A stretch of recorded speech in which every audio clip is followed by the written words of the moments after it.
माननीय पोलीस अधीक्षक संदीप घोगे यांच्या आदेशानुसार अंमली पदार्थ तस्करी विक्री वितरण करणाऱ्या इस्मांवर कारवाई करण्यासाठी स्थानिक गुन्हे अन्वेषण शाखेने धडक मोहीम राबवली। त्यानुसार पोलीस निरीक्षक संजीव झाडे यांच्या मार्गदर्शनाखाली सहाय्यक पोलीस निरीक्षक जयदीप कळेकर आणि त्यांच्या पथकाने मिरज शहरात गांजा विक्री करणाऱ्या दोघा आरोपींना रंगेहात पकडले।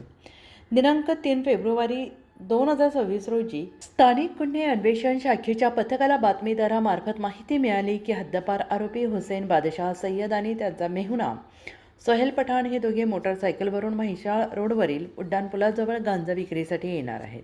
मिळालेल्या माहितीच्या आधारे पथकाने उड्डाणपुलाजवळ सापळा रचला। त्यावेळी संशयित दोघे मोटारसायकलवरून आल्याचे दिसतात त्यांना ताब्यात घेण्यात आले।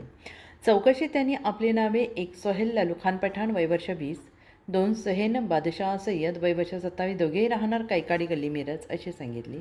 तपासादरम्यान हुसेन सय्यद हा हद्दपार असतानाही जिल्हा परिषद बेकायदेशीर प्रवेश केल्याचे निष्पन्न झाले आहे। पंचांसमक्ष अंगझडती घेतली असता सोहेल पठाणच्या ताब्यातील प्लास्टिक पोत्यात गांजा आढळून आला। चौकशीत सदर गांजा जादा दराने विक्रीसाठी आणल्याची कबुली आरोपींनी दिली। पोलीस पथकाने गांजा आणि वापरलेली मोटारसायकल पंचनाम्याद्वारे जप्त केली असून आरोपींना पुढील कारवाईसाठी मिरज शहर पोलीस ठाण्याच्या ताब्यात देण्यात आला आहे। या प्रकरणी गुन्हा दाखल करण्यात आलेला असून पुढील तपास मिरज शहर पोलीस करत आहेत।